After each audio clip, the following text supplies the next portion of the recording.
ഈ സത്യം മരിച്ചു വീണത് ഏതെങ്കിലും യുദ്ധകളത്തിലായിരുന്നില്ല. എയർ കണ്ടീഷൻ ചെയ്ത മിന്നുന്ന ലൈറ്റുകളുള്ള ഒരു വാർത്താമുറിയിലായിരുന്നു.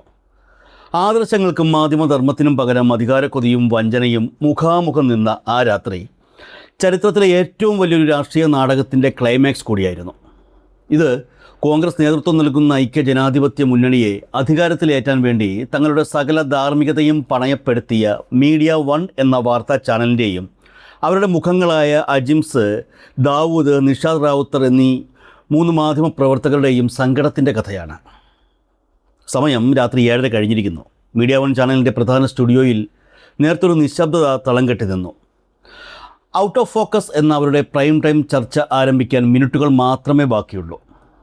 ക്യാമറയുടെ ചുവന്ന ലെൻസുകൾ അവരെ തന്നെ ഉറ്റുനോക്കുകയാണ്. എന്നാൽ അവതാരകരായ അജിംസിൻ്റെയും നിഷാദ് റാവുത്തറുടെയും മുഖത്ത് മുമ്പൊരിക്കലുമില്ലാത്ത ഒരു ശൂന്യത പടർന്നിരുന്നു.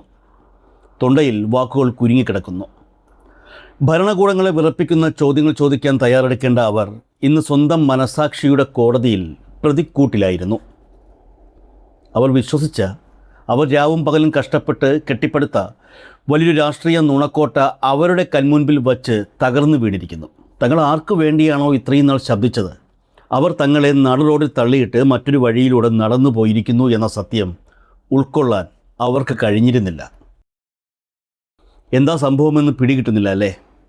വിശദമായി തന്നെ പറയാം. അതിനു മുൻപ് ഒരല്പം ഭൂതകാലം, ഏതാനും മാസങ്ങൾ പിന്നിലേക്ക്, നിയമസഭാ തെരഞ്ഞെടുപ്പ് കാലത്തേക്ക്. ആ കാലം ഓർക്കുമ്പോൾ അവിടെ മറ്റൊരു മുഖം കൂടി ഓർക്കേണ്ടി വരും. ദാവൂദ്. ഈ ചാനലിൻ്റെ ഡയറക്ടർ ബോർഡ് അംഗവും കുത്തിത്തിരിപ്പുകളുടെ ആശാനുമായ ദാവൂദ് നേരത്തെ തന്നെ ഇതിനുള്ള വിത്ത് പാകിയിരുന്നു. ഇടതുപക്ഷ സർക്കാരിനെതിരെ നിരന്തരം വിഷം ചീറ്റുകയും ഇല്ലാത്ത കാര്യങ്ങൾ പർവ്വതീകരിച്ച് ജനങ്ങൾക്കിടയിൽ ഭിന്നിപ്പുണ്ടാക്കുകയും ചെയ്ത ദാവൂദിൻ്റെ കുതന്ത്രങ്ങൾ അവർക്ക് മുന്നിൽ വലിയൊരു അടിത്തറയൊരുക്കിയിരുന്നു. മാധ്യമപ്രവർത്തനം എന്ന പേരിൽ ദാവൂദ് നടത്തിയ ആ കുത്തിത്തിരിപ്പുകൾ ജനങ്ങളുടെ മനസ്സിൽ ചെറിയൊരു വിഷം കലർത്തിയിട്ടുണ്ടായിരുന്നു. ദാവൂദ് പാതി വഴിയിൽ നിർത്തിപ്പോയ ആ തിരക്കഥയുടെ ക്ലൈമാക്സ് എഴുതുക, എന്ത് വില കൊടുത്തും UDFനെ അധികാരത്തിൽ കൊണ്ടുവരിക എന്നത് മാത്രമായിരുന്നു അജിംസിൻ്റെയും നിഷാദ് റാവുത്തറുടെയും ലക്ഷ്യം. അതിനായി അവർ ഒരു പുതിയ ആയുധം കണ്ടെത്തി. കേന്ദ്ര സർക്കാരിൻ്റെ PM ശ്രീ വിദ്യാഭ്യാസ പദ്ധതി. സ്കൂളുകളുടെ വികസനത്തിന് കേന്ദ്ര ഫണ്ട് ഉറപ്പാക്കുന്ന ആ പദ്ധതിയെ അവർ അക്ഷരാർത്ഥത്തിലൊരു ഭൂതമായി ചിത്രീകരിച്ചു. PM ശ്രീ വരുന്നു, കേരളത്തിൻ്റെ വിദ്യാഭ്യാസ മേഖല കാവ്യവൽക്കരിക്കപ്പെടുന്നു എന്ന വലിയ തലക്കെട്ടുകൾ അവർ ദിവസങ്ങളോളം സ്ക്രീനിൽ നിറച്ചു.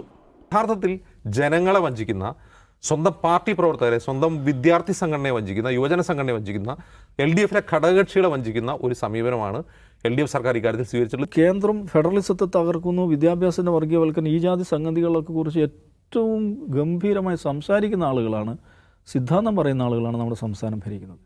പക്ഷേ ഈ വിഷയങ്ങളിലെല്ലാം അത് ഇതിൽ മാത്രമല്ല കേട്ടോ. അപ്പോൾ എനിക്കൊന്ന് ഇരട്ട ചങ്കൻ എന്ന് പറയുന്ന പ്രയോഗം ഈ 2 ചങ്കാണ്. ഒരു ചങ്ക് ഇവിടെ എന്താണ്, ഒരു ഇടതു ചങ്കും ഒരു സംഘചങ്കും ചേർന്നിട്ടാണ് കാര്യങ്ങൾ നടന്നു പോകുന്നത്. ഗുജറാത്ത് മാറിയത് എങ്ങനെയാണ്? ഈ വിദ്യാഭ്യാസത്തിൻ്റെ കാവ്യവൽക്കരണത്തിലൂടെയാണ്. അവിടെ പഠിച്ചിറങ്ങിയ ഒരു തലമുറ, അവരുടെ തോട്ട് പ്രോസസ് മുഴുവനായി മാറിപ്പോയി. അവർ ഇന്ത്യൻ ചരിത്രത്തെ, ഇന്ത്യയുടെ സ്വഭാവത്തെ, ഇതെല്ലാം മറ്റുള്ളവർ കാണുന്ന പോലെയല്ല കാണുന്നത്. അത് ആ മാറ്റം അത് കേവലമായ BJP അധികാരത്തിൽ വന്നോ ഇല്ലയോ എന്നുള്ളത് പ്രശ്നം മാത്രമല്ല, ആളുകളുടെ തോട്ട് പ്രോസസ്സിനെ തന്നെ മാറ്റിക്കളയുന്നൊരു പ്രക്രിയയാണ് ഈ വിദ്യാഭ്യാസത്തിലൂടെ പകർന്നു നൽകുന്നത്. അപ്പോൾ ഗുജറാത്തിലെ ആ സാമ്പിൾ, ആ ഹിന്ദുത്വ ലബോറട്ടറിയുടെ സാമ്പിൾ ഇന്ത്യ മുഴുവൻ നടപ്പാക്കാനുള്ള പദ്ധതിയാണ് NEP എന്ന് CPI മനസ്സിലാക്കുന്നു. അവർ പാഠപുസ്തകങ്ങൾ അടിച്ചു തരും, അവർ സിലബസ് ഉണ്ടാക്കും, അവർ കരിക്കുലം ഫ്രെയിംവർക്ക് ഉണ്ടാക്കും, അവർ പരീക്ഷ എപ്പോൾ നടത്തണമെന്ന് നോക്കും, എൻട്രൻസ് എങ്ങനെ, ഇതെല്ലാം അവർ തീരുമാനിക്കും. അത് ഇവിടെ നടപ്പിലാക്കുന്ന നടപ്പിലാക്കുന്ന ഉദ്യോഗസ്ഥർ മാത്രമാണ്, അതിൻ്റെ നടത്തിപ്പുകാർ മാത്രമാണ്, അതിൻ്റെ ഫെസിലിറ്റേറ്റേഴ്സ് മാത്രമാണ് ഇവിടുത്തെ മുഖ്യമന്ത്രിയും ഇവിടുത്തെ വിദ്യാഭ്യാസ മന്ത്രിയും ഇവിടുത്തെ ധനമന്ത്രിയും എന്നൊക്കെ പറയുന്നത്. നിഷാദ്, അന്ന് ചർച്ചകളിൽ അജിംസ് വികാരഭരിതനായി ചോദിക്കുമായിരുന്നു, ഈ പദ്ധതിയിലൂടെ കുട്ടികളുടെ തലച്ചോറിലേക്ക് ഹിന്ദുത്വ അജണ്ടകൾ കുത്തിവയ്ക്കാൻ ശ്രമിക്കുമ്പോൾ ഇടതു സർക്കാർ അതിന് കൂട്ടുനിൽക്കുകയാണോ? തീർച്ചയായും അജിംസ്, നിഷാദ് റാവുത്തർ തിരിച്ചടിക്കും. ഇതൊരു സാംസ്കാരിക അധിനിവേശമാണ്. ഇതിനെ ചെറുക്കാൻ നമുക്കൊരു പുതിയ ഭരണമാറ്റം അനിവാര്യമാണ്. രാവിലെ മുതൽ വൈകുന്നേരം വരെ കോൺഗ്രസിൻ്റെയും മുസ്ലിം ലീഗിൻ്റെയും നേതാക്കൾക്ക് മീഡിയ വൺ തങ്ങളുടെ സ്റ്റുഡിയോയിൽ പരവതാനി വിരിച്ചു കൊടുത്തു. അവർ ക്യാമറ നോക്കി ഘോരഘോരം പ്രസംഗിച്ചു. ഞങ്ങൾ അധികാരത്തിൽ വന്നാൽ ഈ PM ശ്രീ പദ്ധതി എടുത്ത് അറബിക്കടലിൽ എറിയും. മതേതരത്വത്തിൽ തൊട്ടൊരു കളിക്കും ഞങ്ങൾ കൂട്ടുനിൽക്കില്ല. ദാവൂദ് കാണിച്ചു തന്ന അതേ കുത്തിത്തിരിപ്പ് പാതയിലൂടെ സഞ്ചരിച്ച് ഒരു മാധ്യമം എന്ന നിലയിലുള്ള സകല അതിർവരമ്പുകളിൽ ലംഘിച്ച് അവർ UDFൻ്റെ PR ഏജൻസിയായി മാറി. മാധ്യമങ്ങൾ സൃഷ്ടിച്ച ആ ഭയത്തിൻ്റെ തിരമാലകളിൽ കയറി പ്രതീക്ഷിച്ചതുപോലെ തന്നെ UDF വൻ ഭൂരിപക്ഷത്തോടെ അധികാരത്തിലെത്തി. മീഡിയ വൺ സ്റ്റുഡിയോ അന്ന് ആഘോഷത്തിലായിരുന്നു. കേരളത്തെ കാവ്യവൽക്കരണത്തിൽ നിന്ന് തങ്ങൾ രക്ഷിച്ചുവെന്ന അഹങ്കാരം അജിംസിൻ്റെയും നിഷാദിൻ്റെയും മുഖത്തുണ്ടായിരുന്നു. പക്ഷേ ആ അഹങ്കാരത്തിനധികം ആയുസ്സുണ്ടായിരുന്നില്ല. പുതിയ സർക്കാർ അധികാരത്തിലേറിയ ആഴ്ചകൾക്കുള്ളിൽ ഖജനാവിലെ സാമ്പത്തിക പ്രതിസന്ധി രൂക്ഷമായി. കേന്ദ്ര ഫണ്ടില്ലാതെ മുന്നോട്ട് പോകാൻ കഴിയില്ലെന്ന അവസ്ഥ. അപ്പോഴാണ് മുഖ്യമന്ത്രി തൻ്റെ ആദ്യത്തെ നിർണായക പത്രസമ്മേളനം വിളിക്കുന്നത്. കാവിപ്പടയ്ക്കെതിരെ തീപ്പൊരി പാറിക്കുന്ന തീരുമാനങ്ങൾ കാത്തിരുന്ന മാധ്യമങ്ങൾക്ക് മുന്നിലേക്ക് മുഖ്യമന്ത്രി ശാന്തനായി വന്നു പറഞ്ഞു, വിദ്യാഭ്യാസ മേഖലയുടെ വികസനത്തിന് കേന്ദ്ര സഹായം അനിവാര്യമാണ്. അതിനാൽ കേന്ദ്ര സർക്കാരിൻ്റെ PM ശ്രീ പദ്ധതിയുമായി ചേർന്ന് പ്രവർത്തിക്കാൻ സംസ്ഥാന സർക്കാർ തീരുമാനിച്ചിരിക്കുകയാണ്. ഇതിൽ യാതൊരുവിധ രാഷ്ട്രീയവുമില്ല. വികസനമാണ് നമ്മുടെ ലക്ഷ്യം.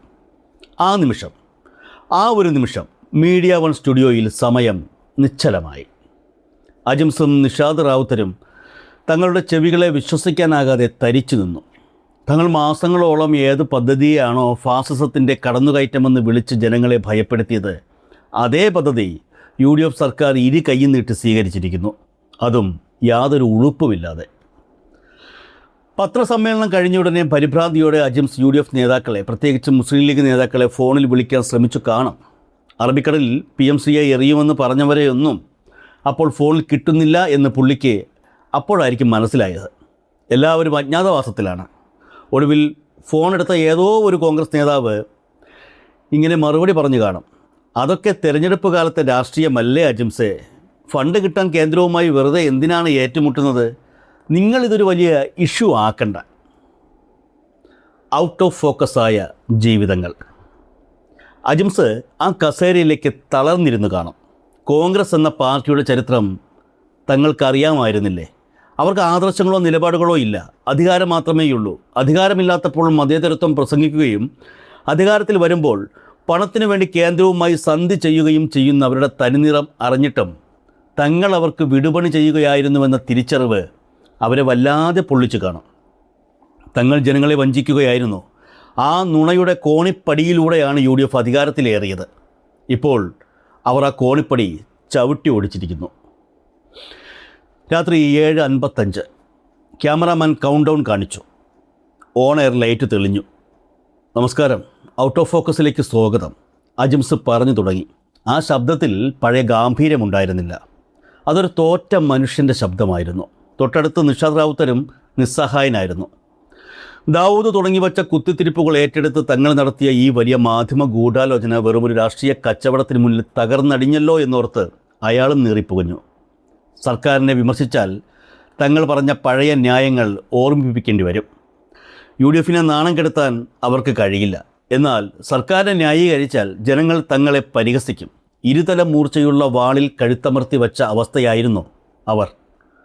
എങ്ങോട്ടാണ് പോകേണ്ടതെന്ന് ഒരു രൂപവുമില്ലാതെ, കോൺഗ്രസിനെയോ ലീഗിനെയോ നേരിട്ട് വിമർശിക്കാതെ അവർ ആ പ്രഹസനം മുന്നോട്ട് കൊണ്ടുപോയി. പ്രേക്ഷകർക്ക് കാര്യങ്ങൾ വ്യക്തമായിരുന്നു.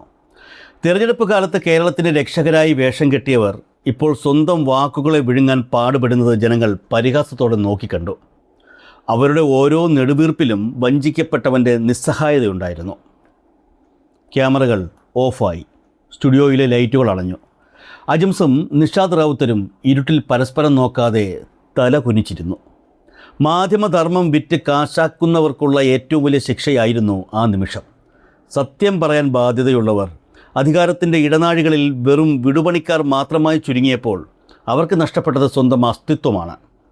അവർ ശരിക്കും എന്നേക്കുമായി ഔട്ട് ഓഫ് ഫോക്കസ് ആയിക്കഴിഞ്ഞിരിക്കുന്നു. ഇനി ഒരിക്കലും അവർക്ക് ജനങ്ങളുടെ മുന്നിൽ തല ഉയർത്തി നിൽക്കാനാകില്ല. അവസാനമായി പറയട്ടെ, മീഡിയ വൺ ചാനലിൻ്റെ നിലപാട് മാറ്റം കൂടിയാകും ഈ സാഹചര്യം. ഇന്നലെ വരെ പുകഴ്ത്തിയ അതേ നാവ് കൊണ്ട് ഇനി വിമർശനങ്ങൾ പറയേണ്ടി വരുമ്പോൾ ആദ്യം കുറച്ച് വിഷമം ഉണ്ടാക്കുമെങ്കിലും പിന്നെ പതുക്കെ അത് ശീലമായിക്കൊള്ളും.